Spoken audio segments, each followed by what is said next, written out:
L'État du Mato Grosso. Le Far West brésilien est le champion toute catégorie de l'agro-industrie. Coton, riz, canne à sucre, maïs, premier producteur de soja transgénique du pays et recordman absolu de la consommation de pesticides. Le Mato Grosso n'est jamais que le premier de la classe d'un pays champion mondial des agrotoxiques, comme les appellent ceux qui dénoncent cet empire de la chimie. Quando a gente vê assim à primeira vista, né, claro que a gente tem vontade, né, de nadar e tudo mais, né, mas sabendo dos resultados das pesquisas, assim, eu particularmente não viria, né, apesar de adorar.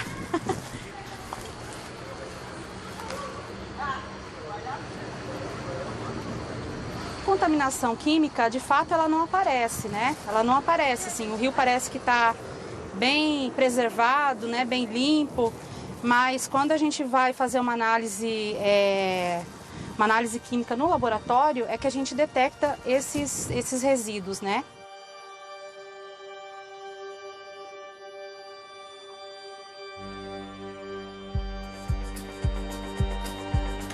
Avec 3669 pesticides autorisés, le Brésil est un véritable Eldorado pour les multinationales, principalement européennes. Et dans le lot, elles vendent sans vergogne des produits interdits sur le vieux continent. Elles font des milliards avec la vente de pesticides extrêmement dangereux et qui sont pour la plupart interdits chez nous. 20%, cerca de 20% da população intoxicada no Brasil são crianças e jovens de 0 a 19 anos, mesmo bebês. Então a gente está diante de uma forma de infanticídio.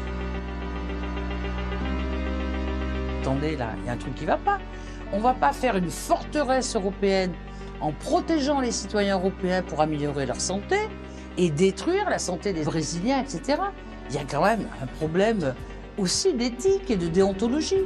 Et donc on importe des produits qui ont été fabriqués avec ces pesticides dangereux et on se retrouve avec des résidus de ces pesticides qui sont interdits en Europe mais qu'on retrouve dans nos assiettes en France, en Allemagne et dans les autres pays européens. Well, there's a very good reason and it's called money.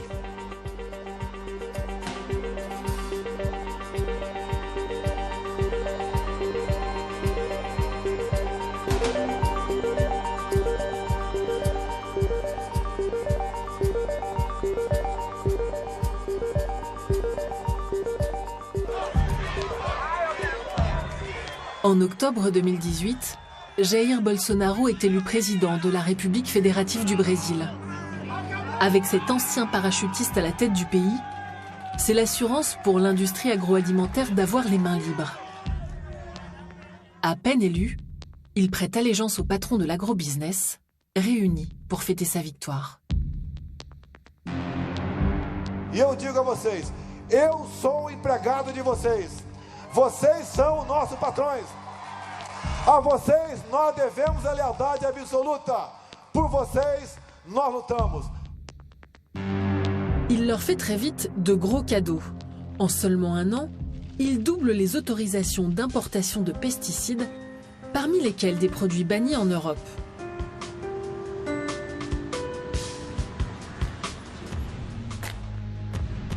Ce royaume empoisonné, qui utilise aujourd'hui 3669 pesticides, devient un formidable marché pour les multinationales de la chimie. Notamment 3 géants européens, le Suisse Syngenta et les Allemands BASF et Bayer, qui a absorbé Monsanto en 2018. Leur communication met en scène un monde où le bonheur est dans le pré, baigné d'air pur et de produits sains. Une sorte de planète idéale qui dessine le futur d'une agriculture durable. I think it's really important that agriculture not only feeds the world, but also does it in a way that takes care of our planet.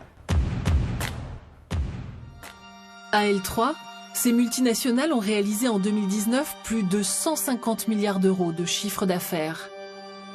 Elles aimeraient que ça ne se sache pas trop. Mais une ONG suisse, installée à Lausanne, ne l'entend pas de cette oreille.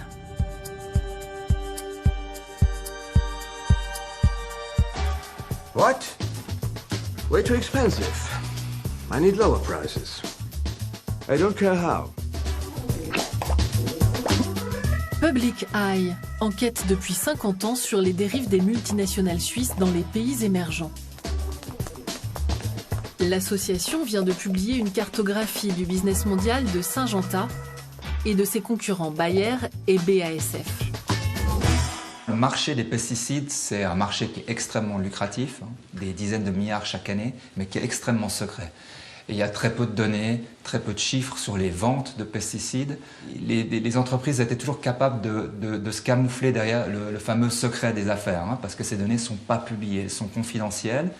Et c'était effectivement la première fois qu'on arrivait à réaliser une cartographie complète de ces exportations. Et les chiffres donnent le vertige. En 2018, l'Union européenne a exporté plus de 80 000 tonnes de pesticides pourtant interdits sur son sol. Et 90% de ces produits viennent d'usines installées sur le vieux continent. Royaume-Uni, Italie, Pays-Bas, Allemagne, France, Belgique ou encore Espagne.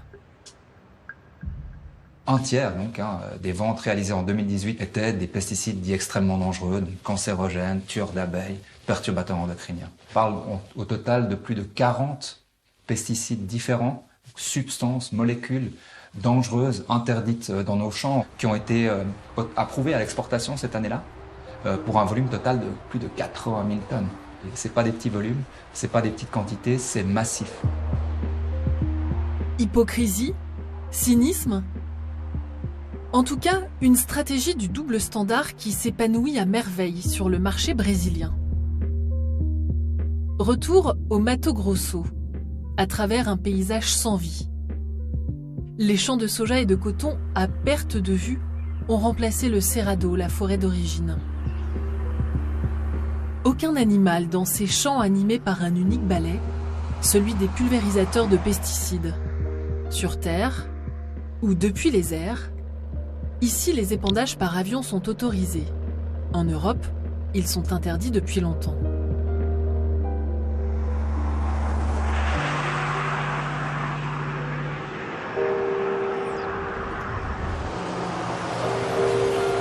Sapezal est sorti de terre il y a 30 ans, grâce au boom des cultures du soja, du maïs et du coton.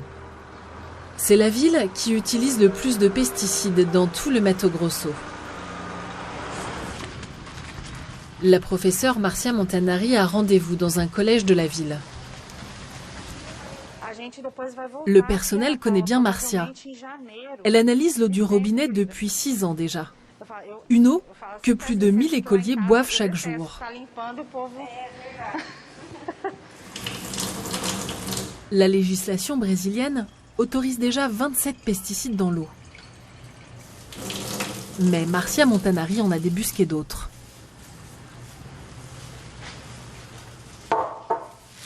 Além dos 27 resíduos agrotóxicos que a legislação recomenda, né, da portaria de potabilidade da água, a gente também avalia os agrotóxicos mais usados aqui em Mato Grosso, né? Então, a gente detectou, do total de postos que nós acompanhamos, né, no município de Sapezal, metade deles, 50% dos postos artesianos das escolas que nós monitoramos, apresentaram resíduo de agrotóxico, né? Esse água da chuva também a gente encontrou. Os resultados que as pessoas fizeram foram bastante consideráveis, né? A escola em si, os profissionais, nós ficamos muito abalados com os resultados, mas alguma atitude em relação ao agronegócios não foi tomada, não que eu saiba. E também para proteger a escola, a água da escola? Não. Nada aconteceu então? Não. Que eu saiba, não. Porque eu penso que para acontecer só se parasse de aplicar os defensivos, né? Mas como é uma região muito agrícola, a população vive disso, né? A questão econômica é muito forte no nosso município por causa do agronegócio, isso não ocorreu.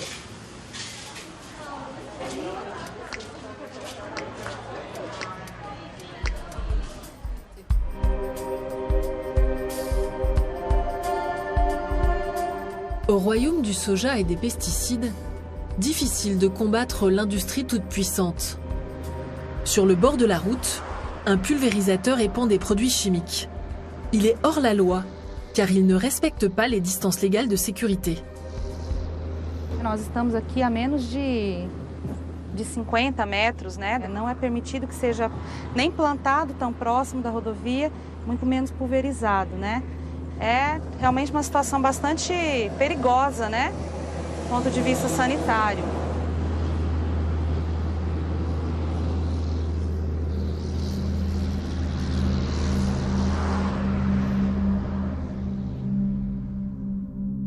Nous poursuivons notre chemin. Soudain, un avion passe en rase-motte, épandant un produit jaune sur le champ de soja. Là aussi, il enfreint la loi sur la pulvérisation aérienne. Il n'a pas fermé les vannes. Afin de nous protéger de la pulvérisation du pesticide, nous gardons les fenêtres fermées et filmons depuis l'intérieur de la voiture. Selon la loi, un avion épandeur doit fermer ses vannes dès qu'il survole une route ou toute zone habitée. Passou direto, enfim, não teve nenhum cuidado de observar a questão da estrada, né? E as pessoas passando. A gente percebeu que um motoqueiro passou logo em seguida, né? Praticamente junto com a pulverização. Então, é um risco muito grande, né? A saúde das pessoas que trabalham nessas fazendas, enfim, das pessoas que transitam nessas estradas, né? Então, a gente percebe assim que há um desrespeito, né? Um descaso com a legislação, né, brasileira e isso acaba acontecendo e não há uma fiscalização que dê conta, né, de punir ou de corrigir essas ações.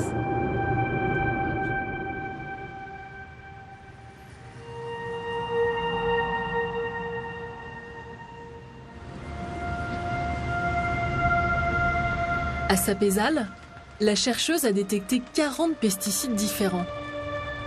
Ils sont présents dans 56% des prélèvements d'eau de pluie et 83% des échantillons d'eau du robinet. Cette contamination de l'eau ne concerne pas que les campagnes. Les mégalopoles brésiliennes sont également atteintes, comme São Paulo et ses 27 millions d'habitants. Des chercheurs ont isolé plus de 20 pesticides dans l'eau de la ville, qui seraient considérés comme non potables en Europe.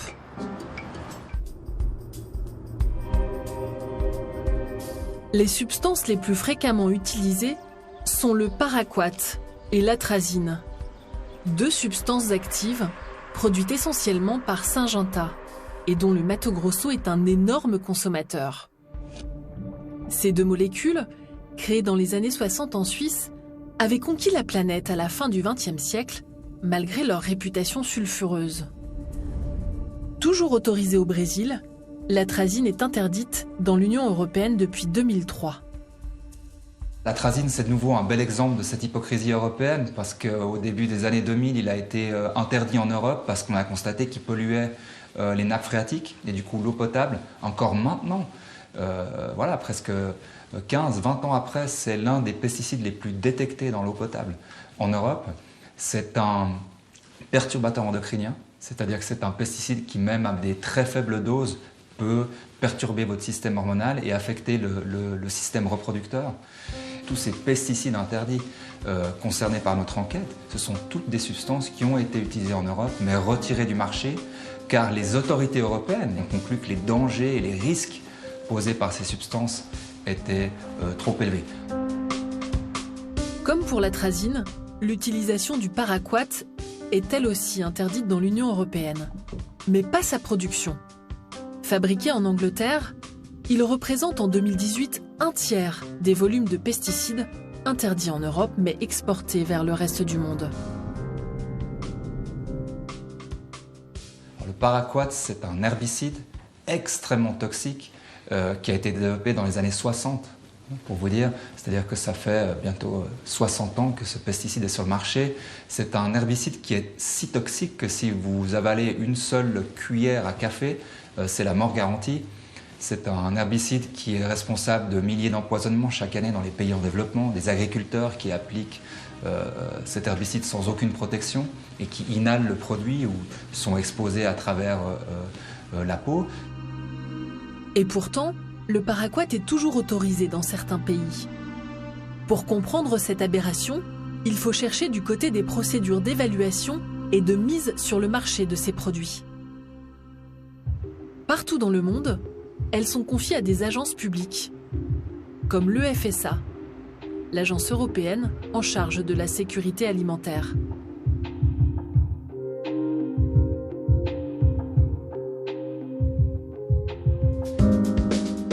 Seulement, les fabricants de pesticides sont en quelque sorte juges et parties. Ce sont eux en effet qui réalisent et fournissent aux agences d'évaluation les études sur la dangerosité éventuelle de leurs pesticides. Rien d'inquiétant à cela pour Géraldine Cutasse, dirigeante du syndicat européen des industriels de l'agrochimie. Bien sûr, les données sont fournies par les industries parce que c'est une demande de la régulation. Nous devons présenter ces études scientifiques aux agences d'évaluation et on parle de milliers de pages par dossier. Donc bien sûr, nous fournissons ces données. Maintenant, je ne crois pas qu'il y ait un déficit de capacité d'analyse de la part des autorités d'évaluation. C'est vraiment l'un de leurs arguments pour défendre leur métier, c'est-à-dire qu'ils disent mais les pesticides, c'est l'un des secteurs les plus régulés au monde, il n'y a aucun problème. Circuler, rien à voir. Et c'est là qu'il y a un gros mensonge là derrière, c'est qu'en fait tout ce système d'évaluation des risques des pesticides, il est basé sur des études qui sont réalisées par l'industrie elle-même sur ses propres produits et qui sont confidentielles. C'est-à-dire que vous, moi, un universitaire, un chercheur ne peut pas aller vérifier si ce qui est présenté au régulateur tient debout. Et à chaque fois que ces études ont pu être rendues publiques, d'une manière ou d'une autre, suite à une décision de la justice ou suite à des enquêtes en cours de la part des régulateurs ou des tribunaux américains notamment, à chaque fois, on a constaté des irrégularités et des fraudes.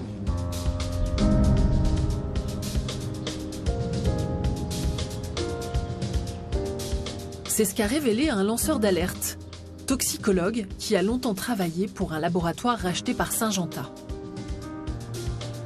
Il a montré comment les agences publiques ont été bernées pendant plus de 60 ans. John Eilings a prouvé que la société ICI, devenue Zeneca puis Syngenta, avait falsifié des données sur son herbicide vedette, le paraquat. Eilings est recruté en 1986. Sa mission, le rend moins dangereux en évitant les morts par ingestion. Paraquat actually is probably the most deadly pesticide which has ever been made. You know, and there are some nasty pesticides out there. Paraquat is absorbed from the gut very quickly. You know, after drinking, within 1 hour, you have the highest blood level. So we then thought, if you can remove the paraquat from the stomach, this would be a good approach. So I already knew that there was an emetic agent in the formulation. So I thought, well, there's already emetic in there. Why doesn't the emetic remove the gel in the stomach? You know, is there something wrong with the dose of the emetic or the concentration? John Eilings remonte alors aux premières études en 1977. Elles indiquent que même à haute dose, le vomitif n'agit qu'au bout de 2 heures. Trop tard, car il suffit d'1 heure pour mourir d'une ingestion de paraquat. Mais dans le rapport officiel, Syngenta semble avoir falsifié les données. It had replaced some of the vomiting data from the clinical trial with other data from other patient trials and totally ignored the fact that the dose level that they were recommending actually didn't work in humans. So I was quite astounded. Mais quand John Eilings alerte sa hiérarchie, they said to me that this would be very, very damaging for the reputation of not just the Central Toxicology Laboratory, but the company as a whole. And because I had discovered a new formulation with a high emetic, maybe this would solve it. 9 ans plus tard, c'est la désillusion. John Eilings a beau avoir trouvé une formule plus efficace, l'entreprise n'en tient pas compte. En 1995, comme le veut la loi, le paraquat doit être soumis à une nouvelle évaluation par l'Union européenne. Le toxicologue vérifie alors le dossier rempli par le fabricant. And when I looked through this, I thought, hang on a minute, this still has the original fabricated data that is incorrect, and it's citing the same report which was written in 1977, which is incorrect. So I gave a detailed, probably 2 or 3 page response to agrochemicals saying, you cannot use this. Didn't you know that there was a problem? Nothing. I had nothing back, almost like nothing had happened. But in the EU, in 1995, they used the false data for re-registration and kept it on the market for another 10 years, with hundreds of people poisoned across Europe before they banned it. Why, according to you, why haven't they changed the level of emetic? Well, there's a very good reason, and it's called money. The cost of doing that was so prohibitive that they said this would destroy the group profits, i.e. ICI Group, for paraquat. Il faudra attendre 2007 pour que l'Union européenne interdise le paraquat. Le Brésil vient seulement de l'interdire, mais il est toujours vendu aux États-Unis, en Inde ou en Afrique du Sud. Un professeur de toxicologie clinique à l'Université d'Édimbourg estime qu'il a fait près de 10 000 morts. L'agence européenne chargée d'évaluer les pesticides, le FSA, a refusé toute interview. Quant à Syngenta, nous avons dû nous satisfaire de films institutionnels glanés sur Internet. Et nous n'avons pu que constater la puissance de frappe de cette société en termes de publicité.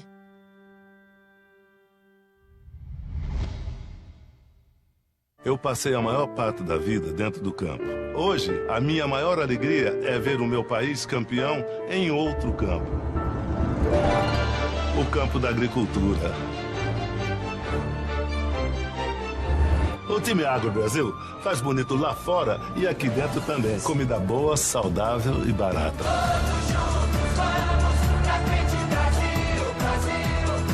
Time Agro Brasil, o campeão na produção e na préservation. Les universitaires n'ont pas les mêmes moyens. Larissa Bombardi a tout de même pu réaliser un atlas des pesticides au Brésil à partir de données publiques. Elles établissent sans équivoque les intérêts croisés des chimistes européens et de l'agrobusiness brésilien. Les premiers leur vendent pour 1,5 milliard de produits toxiques par an. Les seconds exportent pour 2,5 milliards de produits agricoles vers l'Union européenne. À la Chambre des députés du Brésil, Alexandre Padilha, ancien ministre de la Santé de Lula, a porté le combat contre les ruralistes et celle qui fut leur ministre de l'Agriculture. Surnommée la muse des poisons, elle a toujours milité en faveur des pesticides en minimisant leurs risques avec une effarante mauvaise foi. Esse é o grande problema de intoxicação pelos produtores e principalmente pelos pequenos produtores que não têm essa capacitação feita para que eles tenham cuidado, apliquem com roupas apropriadas, com equipamentos apropriados, fazer a lavagem do equipamento, não fumar. Às vezes o sujeito fuma aplicando e no cigarro ele acaba ingerindo produtos químicos que ele está utilizando para aplicação. A bancada ruralista, sem dúvida alguma, talvez o maior partido de direita do poder econômico no Brasil hoje. São famílias que, gerações, décadas atrás de décadas, comandavam o poder político no interior do país, tenta influenciar a pauta do país no Congresso, desde a liberação de agrotóxicos, retirada de regras ambientais, e eles dialogam com outras pautas para ganhar popularidade, se relacionam muito com as pautas conservadoras, anti-aborto, homofóbicas, misóginas, se associam muito à pauta da liberação de armas. É a bancada do boi, da Bíblia e da bala, né?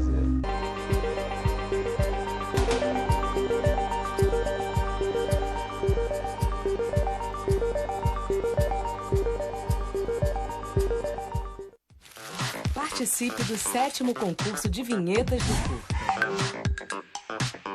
Envie vinhetas de 6 a 15 segundos inspiradas no universo de nossa marca. As artes selecionadas serão exibidas no canal para você compartilhar o seu talento com o Brasil. E o vencedor ainda leva um prêmio em dinheiro. Saiba mais sobre o regulamento no site canalcurta.tv.br/concurso cultural.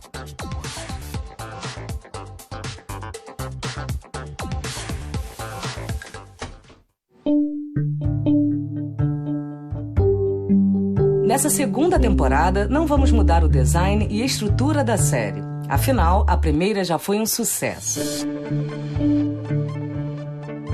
Nesse momento eu começo uma inquietação minha de querer desenhar o móvel para casa do brasileiro.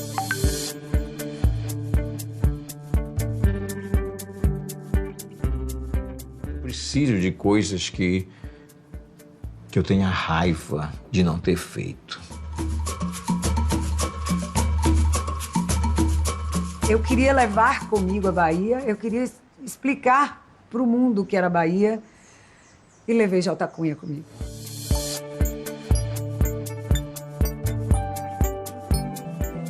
Eu acho que a gente usa o pensamento do design para tentar transformar as situações do presente em situações preferíveis no futuro. Designers do Brasil, inédito e exclusivo aqui no Canal Curta.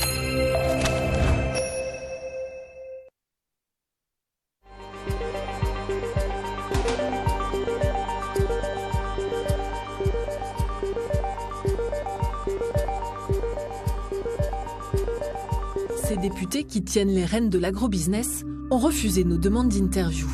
Ils n'éprouvent pas le besoin de se justifier. Sentiment partagé dans d'autres sphères du pouvoir, un des juges de la Cour suprême est ainsi au centre d'un scandale environnemental. Gilmar Mendes n'est pas que magistrat. C'est aussi un grand propriétaire, entre autres d'une exploitation de 611 hectares.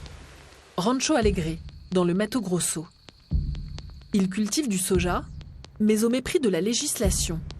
Il épand des pesticides à proximité des sources du fleuve Paraguay, qui sont en train de s'assécher. Cette zone est pourtant officiellement protégée. À Diamantino, au ministère régional de la Justice, un jeune procureur a cherché à faire respecter la loi. Mal lui en a pris. Só soube depois, pelo corregedor da minha instituição, que é responsável por verificar a minha conduta como promotor de justiça. Ele ligou para o corregedor do gabinete dele em Brasília e falou para ele, me xingou, me ofendeu, me chamou de louco, de gaiola, e disse para ele que tinha que tomar providências. Le jeune procureur organise une audience publique pour enjoindre les cultivateurs à réduire les pesticides dans cette zone protégée. Le juge Mendes est le seul à refuser de respecter la loi, ce que dénonce le magistrat. Ce crime de lèse-majesté lui vaut une enquête disciplinaire et une sanction, 45 jours de suspension de salaire. Écœuré, Daniel Zapia a depuis demandé sa mutation dans une autre juridiction. Le juge Mendes, lui, continue d'utiliser des agrotoxiques à proximité des sources du fleuve Paraguay. Et en tant que juge à la Cour suprême, sa voix pèse dans la législation relative aux pesticides. Il n'a pas donné suite à notre demande d'interview. Après des mois d'enquête, à essuyer des refus, nous avons décroché un rendez-vous avec l'un des plus grands propriétaires terriens du Brésil, dans le nord-est du pays, à la frontière des États du Ceará et du Rio Grande do Norte. Des champs de melons à perte de vue, 30 000 hectares, l'équivalent d'un terrain de 17 km sur 17. Agricola Famosa est le plus grand producteur de melons et de pastèques du Brésil et l'un des principaux exportateurs au monde. 9 000 ouvriers y travaillent. Un petit empire dirigé par Luis Roberto. Vamos aqui para o escritório, por favor. Luis Roberto joue la transparence. et organise une visite complète de l'exploitation. Première étape, l'usine, où chaque jour en saison, 1 million de melons arrivent directement des champs pour être préparés et emballés.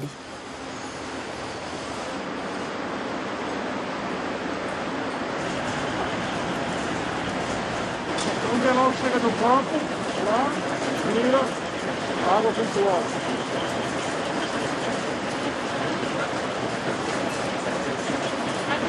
Cloro? Cloro. Para que fazer? O cloro é para matar a bactéria, é um bactericida. 65% de la production part à l'exportation. La majorité des clients sont européens. Maintenant, ces cagettes sont... Dependendo da marca, do tipo, ele vai para um cliente diferente, um país diferente. Então, se ele for para a Alemanha, ele vai para o Lidl, ele vai para o Aldi. Se for para a Inglaterra, vai para o Tesco, para o Marks & Spencer, para o Sainsbury. Se for para a França, vai para o Carrefour. E assim por diante, a gente já tem Auchan, todos os supermercados europeus fornecendo diretamente. C'est notamment parce que ses clients sont européens qu'il a accepté de nous recevoir. Et aussi parce qu'il tente de développer des pesticides organiques. En attendant, les ouvriers appliquent sur les queues de melon de l'imazalil, une substance interdite en France, mais tolérée pour les produits importés. Le personnel porte masques et gants. Isso aqui é fungicida chamado imazalil. Ele é permitido na Europa, com até 0,2 mg por quilo. E ele é usado aqui para fazer o tratamento no pedúnculo. Essa é a parte mais exposta da fruta. Onde está aberto, que é a forra do longo forte com a planta, e está mais exposto a ataques de fungos.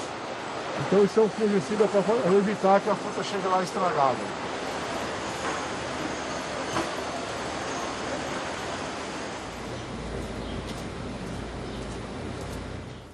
Alex Carlos est le responsable qualité d'Agricola Famosa. Il nous montre les tests réalisés par un laboratoire privé européen sur des échantillons de fruits avant leur départ vers l'Union européenne. Esse aqui é exemplo, né, que nós temos dos nossos monitoramentos para garantir que todo produto que entregamos, que vendemos, ele é livre de qualquer contaminação, ele é livre de qualquer desvio em relação aos protocolos tanto do Brasil como da Europa. Dans les analyses, nous signalons à Luis Roberto la présence d'imidaclopride, un pesticide interdit dans l'Union européenne. Tem essa molécula de imidix... Como é que chama? Imidaclopride. Alex, a molécula imidaclopride. Está proibida desde 2020 na Europa? Está proibido lá na Europa. Da Europa. Isso é da Europa? Imidaclopride na Europa. Então lá é não aprovado. Not approved. Alex Carlos trouve enfin le texte européen qui justifie l'interdiction de l'imidaclopride. The risk pollinators are then honeybees. Here's the study that they are taking as a base to take this. Au Brésil, en revanche, ce produit est autorisé. Alex Carlos nous montre maintenant le texte de loi brésilien. Provado, ingrediente imidaclopride e da empresa Bayer e a classe toxicológica ambiental 4. Dans cette logique, l'imidaclopride serait toxique pour les abeilles européennes, mais inoffensif pour leurs cousines brésiliennes. Donc pas de problème pour Luis Roberto. Il peut exporter ses melons en toute légalité. Mas ela queria saber se o produto fosse ruim para a saúde, você utilizaria ou não? Não, se tiver um estudo comprovado cientificamente que ele faz mal para a saúde, nós não usaríamos. E mesmo se é autorizado no Brasil? Mesmo se é permitido no Brasil? É porque essa pergunta ela não faz muito sentido, porque não sou eu que faço os estudos de que se ele é tóxico ou não. Entendeu? Não sou eu que faço. Quem faz são os órgãos governamentais, que a gente acredita que eles sejam sérios. Luis Roberto reconnaît que la situation est ambiguë, mais il s'en remet à la loi et les textes en vigueur lui donnent le feu vert pour exporter sa production. Au risque de contribuer à un fâcheux effet boomerang. D'après les recherches de Larissa Bombardi à partir des documents fournis par la Commission européenne, 62% des produits arrivant en Europe présentent en effet des résidus de pesticides. Et environ 8% de ceux-ci excèdent même les niveaux autorisés dans l'Union européenne. Então, o que de fato está acontecendo é aquilo que a gente chama de círculo de envenenamento. Os agrotóxicos são proibidos na União Europeia, mas são vendidos para países como o Brasil, são usados aqui e eles potencialmente voltam no café, na laranja, no suco de laranja e nas frutas tropicais, eles voltam para a União Europeia. Então, esse é com certeza um elemento de preocupação da população, da sociedade civil na União Europeia.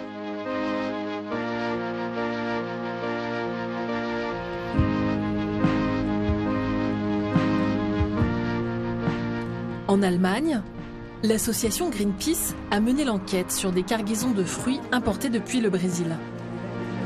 Melons, papayes, figues et citrons verts. En tout, 70 fruits ont été testés en laboratoire et 35 pesticides y ont été détectés.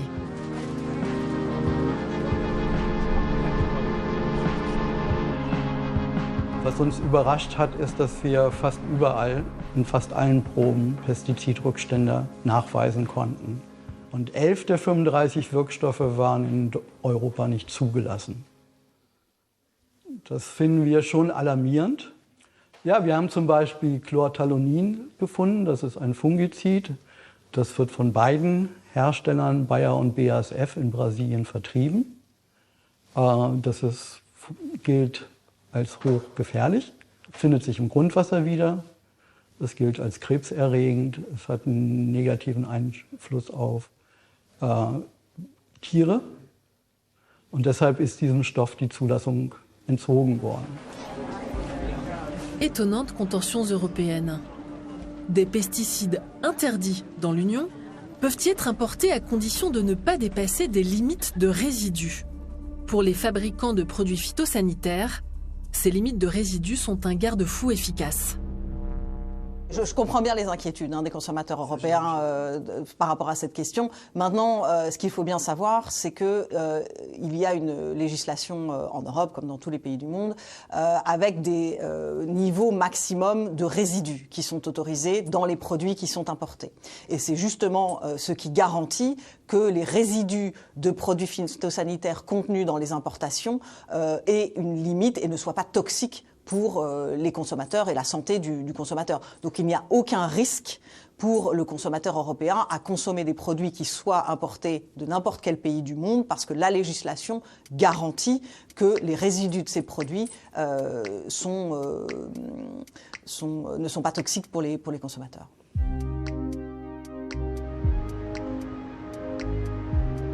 Le son de cloche est tout autre auprès de certains députés européens pour qui la seule notion de limite de résidus provoque la consternation.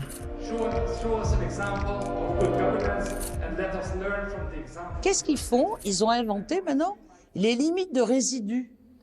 Et ces limites de résidus sont autorisées, vous voyez, alors c'est 0,02 microgrammes par kilo, mais pourquoi il y a un seuil comme ça? Puisque normalement c'est interdit, ça devrait être 0. Alors, d'un côté, l'Europe, elle est fière de dire on a la législation la meilleure au monde, tous les produits très toxiques, on les interdit en Europe. Mais le fait d'exporter ces produits dans les produits tiers qui reviennent sous forme d'aliments, ils sont en train de contaminer aussi les citoyens européens. Donc ça fait un cercle de poison. Pour les ONG à la pointe de ce combat, la législation néglige surtout un point essentiel. Ce qu'elles ont appelé l'effet cocktail, produit par la combinaison de plusieurs pesticides dans un même fruit ou légume. Das ist beängstigend, wenn man sich diesen Pestizidmix anguckt. Also die Bewertungen sind ja rechtlich gesehen immer auf den einzelnen Stoff.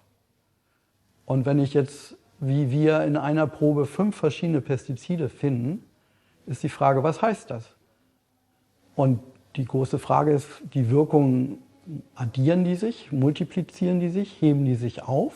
Quand vous avez toutes ces substances chimiques-là, dont une partie sont en plus des perturbateurs endocriniens, ça fait un effet cocktail qui est très difficile à mesurer, voire impossible à mesurer, parce que le nombre de combinaisons est infini, et qui va avoir une incidence sur la santé. Alors, quand on identifie un risque, qu'est-ce qu'on doit faire en face? Eh bien, on doit le minimiser, le réduire. Donc, commencer par enlever, interdire les substances potentiellement dangereuses pour la santé.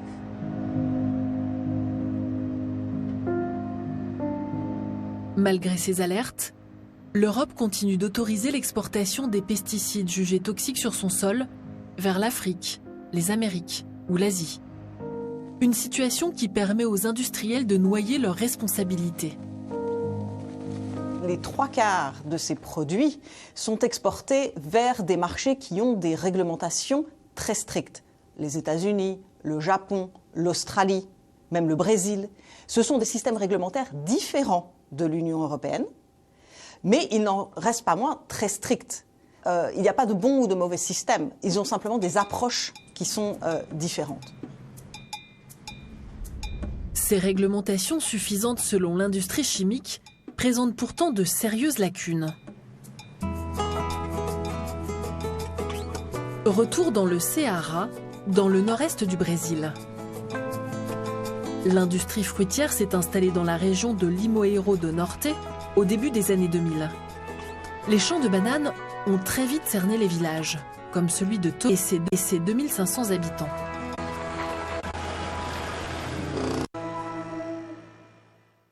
En 2008, un habitant du village, Zé Maria, décide de se battre contre ces épandages criminels. Il devient très vite une icône médiatique.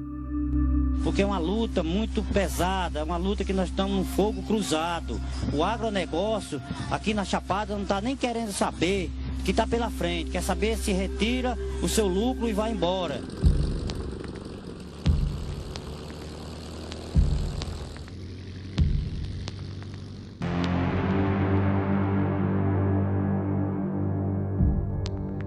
Os aviões, eles não podem expurgar a 200 metros da comunidade, mas aqui ele passava por cima da comunidade. E o pessoal achava lindo. Quando o avião passava, via aquela nevezinha branquinha, aí o pessoal saía para fora para ver o avião expurgando. Eu mesmo, no meu quintal, eu tinha 150 galinhas. Num dia só morreu 80 galinhas. Quando o avião terminou de passar, as galinhas começaram a morrer. E então Zé Maria disse, mas daqui a 10 anos, talvez eu não esteja vivo. Mas daqui a 10 anos vocês vão ver o pessoal adoecendo de câncer, o pessoal, as crianças nascendo com má formação. Vocês vão ver o número de doenças terríveis que vai acontecer. Porque até a impotência dos homens, o agrotóxico causa, né? Zé Maria ne s'est malheureusement pas trompé. Son combat lui a coûté la vie. Il a été abattu au bord d'une route. Le tueur a été arrêté, mais le commanditaire présumé du meurtre, un grand propriétaire terrien, a été acquitté. Et conformément aux craintes de Zé Maria, de graves maladies sont apparues. Près de 40% de cancers en plus. C'est le terrifiant constat d'une étude scientifique menée dans la région. Ada Pontes est chercheuse à l'université du Ceará. Elle a, à sa manière, repris le flambeau de la lutte de Zé Maria. Principalmente após o assassinato do líder comunitário Zé Maria do Tomé, em 2010. As pessoas ficaram com muito medo de dar entrevistas. Então, a gente teve que ter muita tranquilidade, muita paciência e um diálogo intenso com os moradores e moradoras da comunidade.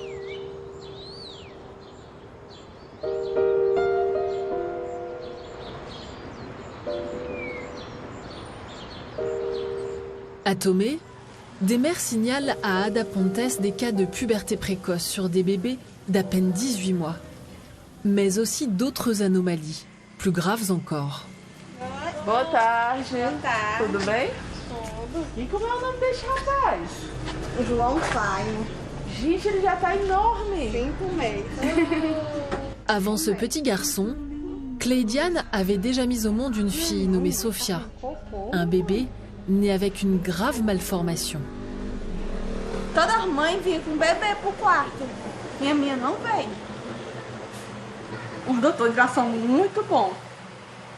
ótimo. Mas são muito cruel, porque eles digam a verdade na sua cara. Ele disse, filha, tá aqui, mas andou 3 dias para ela falecer. Porque ela nasceu com 2 buracos no coração. Aí veio a falecer. E eu fiquei com muito medo, eu tinha muito sonho, uma vontade enorme de ser mãe. Mas Deus foi tão maravilhoso que me deu uma bênção, um filho que eu tanto queria. Um filho saudável, perfeito, que é tudo da minha vida. Nem minha mãe.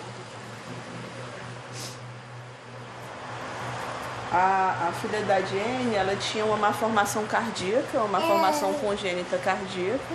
Tem vários fatores que, sem dúvida, determinaram esse adoecimento, como fatores genéticos, fatores familiares, ambientais.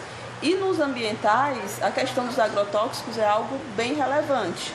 Aqui na comunidade do Tomé, a gente teve a ocorrência de 5 casos de malformações congênitas em menos de 2 anos. É uma comunidade pequena, que tem em torno de 2.000, 2.500 habitantes. Então, teve uma prevalência altíssima, muito maior do que a prevalência de malformações congênitas na taxa nacional do Brasil. Então, o questionamento era esse, se tinha relação com a exposição.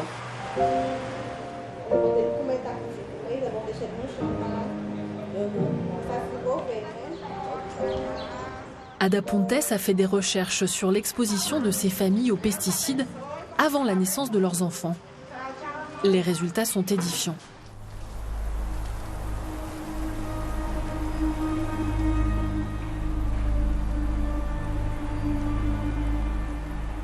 Ainsi, Cleidiane, la mère de la petite Sophia morte à la naissance, s'est retrouvée sous une pluie de pesticides au tout début de sa grossesse, lors d'un épandage aérien. Son mari, lui aussi fréquemment exposé, ne souhaite pas s'exprimer devant notre caméra.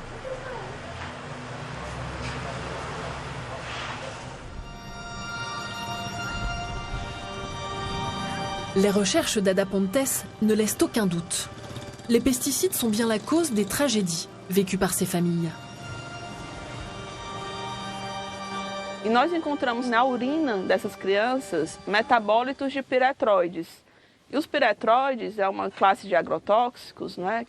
Existem pesquisas recentes que comprovam que uma exposição crônica a piretroide, mesmo que a baixas doses, pode ocasionar os problemas de saúde que a gente identificou aqui, como malformações congênitas e puberdade precoce.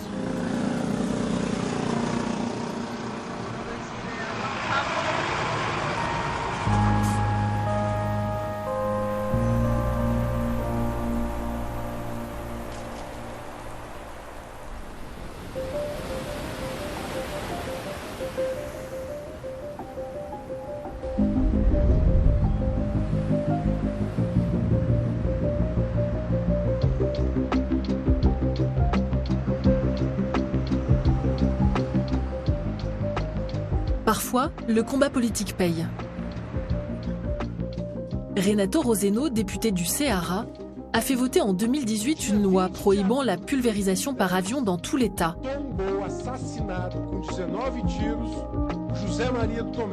Cette victoire a poussé les grands exploitants à la contre-attaque. A estratégia do agronegócio é derrubar a lei no STF, no Supremo Tribunal Federal, porque ele não quer, obviamente, que a lei se repita em outros estados. Existem vários outros parlamentos estaduais discutindo leis iguais, muito inspirados aqui por nós. Se nós ganhamos no Supremo, obviamente, esses outros estados terão um estímulo muito grande para aprovar suas leis. Et il voudrait enfin, en bonne logique, que cessent les doubles pratiques de l'Union européenne. Se pode usar na Europa, pode se usar aqui. Isso é hipocrisia e esse modelo neoliberal, essa divisão internacional da economia, gerou aqui aquilo que se chama de zonas sacrificiais, para onde vão as atividades mais sujas. né? E quem paga a conta? A saúde pública. Era necessário que, inclusive, a União Europeia revisse também os seus padrões de comércio e que não permitisse que essas transnacionais comercializassem aqui, né, aquilo que elas não conseguem vender lá. Invitée à Bruxelles par des eurodéputés, la géographe brésilienne Larissa Bombardi a exorté l'Union européenne à ouvrir les yeux. Bom dia. Em primeiro lugar, eu gostaria de dizer que é um prazer.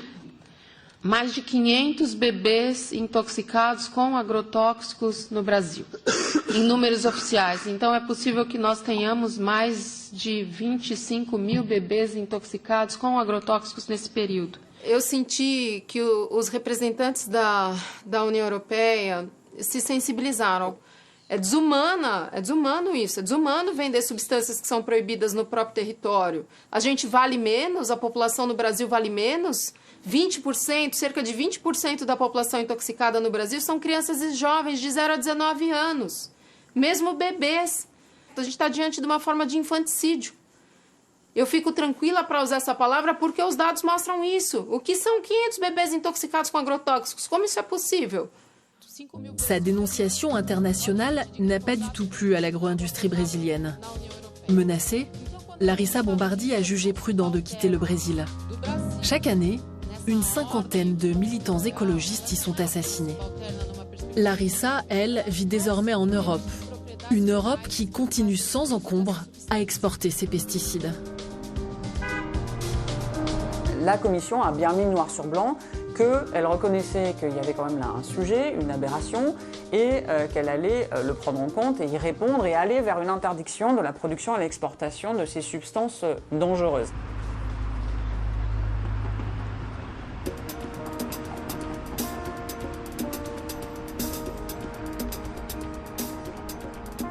Les députés européens et les ONG ont reçu le soutien du rapporteur sur les droits humains à l'ONU. Mais la Commission européenne tarde à proposer une loi. Au royaume des pesticides, au Brésil même, le pire n'est plus certain. Le mouvement des paysans sans terre le prouve. Ce regroupement de petits paysans indépendants de l'agro-industrie est devenu l'un des plus grands producteurs au monde de riz biologique, donc sans aucun produit chimique. Até 2001 eu trabalhava plantando inclusive fumo com a minha família e outros produtos convencionais.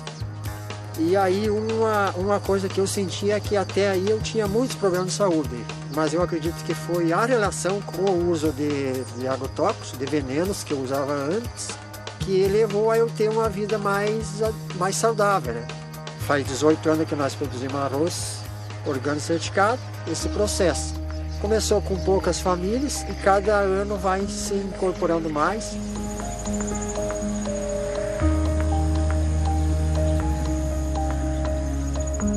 Então, é uma conquista muito grande, eu diria. É uma luta, digamos, que está pautada na ideia de justiça. É possível alimentar a população brasileira em suficiência, quer dizer, atingindo a segurança alimentar e em soberania, com qualidade, com alimentos livres de agrotóxicos. É uma luz no fim do túnel, é uma experiência muito alvissareira que mostra pra gente, olha, isso é possível. Humblement, les sans-terre ont retrouvé le plaisir de travailler avec la nature, et non pas contre elle. Cela montre le chemin d'un autre avenir pour leur santé, leur pays et notre planète.